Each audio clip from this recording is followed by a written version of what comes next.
Hi folks, welcome back to Car Finance Simplified. JD here again with another quick car finance related tutorial for you. On today's episode we're going to look at the Tesla Model 3 long range. Stay tuned.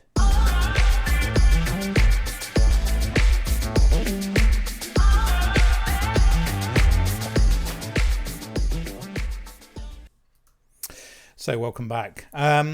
Before I do today's video, I just wanted to acknowledge a comment on a comment that was placed on one of my recent videos suggesting that I was quite shady, or they might have even said very shady, in terms of offering my PCP spreadsheet. And I think what they meant was that they thought it was shady that I didn't mention that there is a small fee attached to the spreadsheet. Now that is true of older videos, but in more recent videos I have actually mentioned that the spreadsheet is for purchase. So apologies if that has come across in any way shady. I'd like to think I'm probably the least shady person anyone could ever meet, but obviously you don't know me from Adam. He's my brother. So I will acknowledge the fact that the spreadsheet is available for a small fee. When you email me here, you will get my auto response basically saying what you need to do, and all I say is it's a £10 one-off payment, which I think is reasonable. You will get as many updates as I make for the spreadsheet until I stop making them, for a one-off fee of £10. So I think that's reasonable. If you think that's shady, then that's your opinion, and don't buy one. I'm not forcing anybody to buy it, but most people are saying it's a very useful tool. So I just wanted to address that. In future videos I will always make it clear that there is a small fee attached to the purchasing of said spreadsheet. Anyway, on today's video. So somebody emailed me literally this morning and was asking what I thought was the better way to finance a Tesla Model 3 long range, either through the PCP offering from Tesla themselves, or in their case they were considering tapping into a current account mortgage. So I had a similar mortgage a few years ago it was called the Virgin One account, and essentially what would happen is it was basically a massive overdraft on your current account, and the overdraft was what they called their facility, which was based on the valuation of your current property, or 95% of the valuation of your current property. So it meant that you could literally use up to that facility whenever you like, for whatever you liked, and take advantage of the much lower interest rate attached to that mortgage. The disadvantage is that because it was basically they only ever physically took the interest due, they didn't take any capital, and it was up to you using the kind of the tools on the website to make sure that you paid some of that capital down each month. So you could have been in a situation where it was more like an interest only mortgage, and after 25 years all you've done is pay the interest and you've still got this massive debt to settle. So obviously with offset mortgages it's a very similar thing. You basically pay all your, my understanding is that you pay your wages, you have this big facility attached to your house, and you can use that money to not only lower the amount of interest owing. So if you get paid, or you have a lump sum of money, you can pay it into the current account and it reduces the amount of borrowing and therefore reduces the amount of interest you pay. However, it also means you can tap into that money and spend it on other things. So what this chap was saying is, could you do a comparison between using a traditional PCP and also me using my money which I've got available in my mortgage, which is available to me at 2% APR. Excuse me. So what I'm going to do is, I've done this a few times before where I've talked about kind of making a PCP or making a balloon HP arrangement with a personal loan.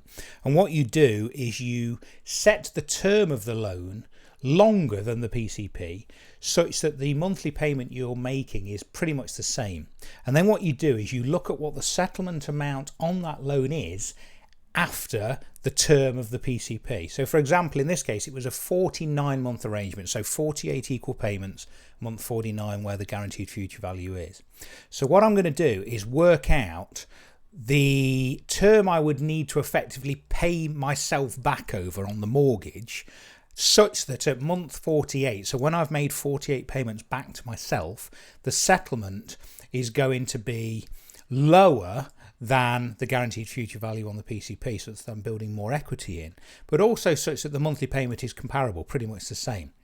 And you'll see in a minute that the settlement is much lower than the guaranteed future value from Tesla. So here is the car. I don't know anything about Teslas, but it's a Tesla Model 3 long range and has a retail price of 46,990. Excuse me. And if we go to customize finance, I'm going to just assume that we're going to put zero deposit in, because obviously if you were borrowing this on your mortgage, you would probably, unless you had some ready cash for the deposit, you would probably take all of the money out of the mortgage. So therefore we're not kind of putting a separate deposit in. So if we look on the Tesla quote lot, 0% deposit, or down payment as they call it, annual mileage of 10,000 a year over 48 months. Looking at this monthly payment, even though it doesn't make it clear here, I think that is really 49 months, 48 plus 1. It's coming out at 728 a month. Okay, we'll look at these potential savings in a minute, because that's quite interesting as well, with it being an electric car. But essentially £728. So we'll put those into the old spreadsheet. The spreadsheet, hey folks, the spreadsheet is available to purchase for £10 if you send me an email to this address. So what I'm going to do, look, is put in the 46,890 into there with no deposit. So obviously we're financing 46,890. And the guaranteed future value from Tesla, look, if we look closely on the website, I don't know whether you can see this. Hopefully you can see this. It says representative example, optional final payment of 18,496. So we'll put that into the spreadsheet, and I'm going to assume we're starting it this month. So the first payment will be in 1 month's time after this. And they're quoting 4.9 APR, 48 equal payments. You can see it's coming out on the spreadsheet of 726.53, and they're quoting 728. So it's, give or take £1 or so, the spreadsheet is pretty much spot on. So the question is, what do we need to do on our mortgage to kind of have the same monthly payment? So what we're going to do is nip over back to the spreadsheet, and I'm going to put in the same amount of money. So 46,990, no deposit again. Guaranteed future value, nothing, because obviously we're just borrowing 46,990. So you can either put 0 in there or leave it blank. So put 0 in. Option to purchase fee, obviously, into 0. October 2020 starting month. And this chap was saying he could get 2% APR on his mortgage. Now, what we need to do is choose a figure in there. So what effectively what we would do is we'd take this money out of the mortgage, the offset mortgage, and each month we would make a payment back to ourselves. So we want to try and set a term on here such that the monthly payment is around £728 or 726.53 on here. So let's try 60 months. So 60 months comes out at 823.26, so that's a bit high. So let's try 65 months. 65 months comes out at 763, so we're getting closer. Let's say 68. 68 months give us, now that's not bad, 731 we would have to pay back ourselves to our mortgage, versus 726 or 728 in Tesla's own case. So that's pretty good. So effectively we would be paying ourselves £3.13 a month more for the car. So that's going to go from our normal bank back into our mortgage each month. But look at the settlement. So the settlement after 48 payments, because remember on the Tesla agreement, that is where we would have to make a decision. Are we going to pay it off? Are we going to trade it in? Are we going to keep it and refinance the amount or whatever? So we need to find on our amortization table on the mortgage example what our settlement's going to be at month 48. So after 48 payments. And you can see hopefully on here it's coming out at, it's that line there, it's coming out, now there's going to be no early repayment charge on this, providing your mortgage lets you make unlimited overpayments. It's coming out at roughly 14,372. Hope you can see that.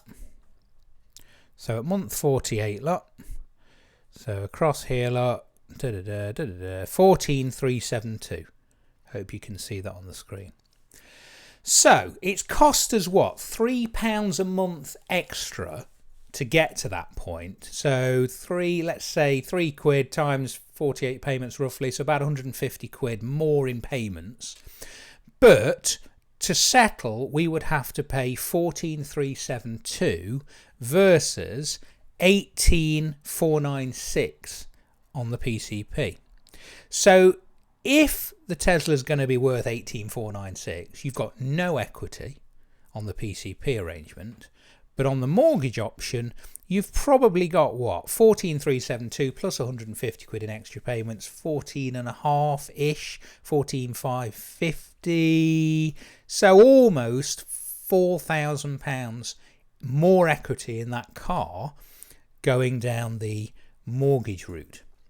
So a useful way of doing things, and you don't just have to do this with mortgages, you could do this with a low rate personal loan. You know, you could get 2.9% probably if you've got a decent credit history. Remember, on personal loans, they only have to give you the headline rate to 51% of applications. And the problem, unless you can go on Experian and get a pre-approved rate, a lot of these loans you have to go through a full application, so it puts a note on your credit file before you know what rate you're going to get offered. So it's sometimes a little bit dodgy. Don't apply for too many of them, because obviously every time you make a full application it puts something on your credit score.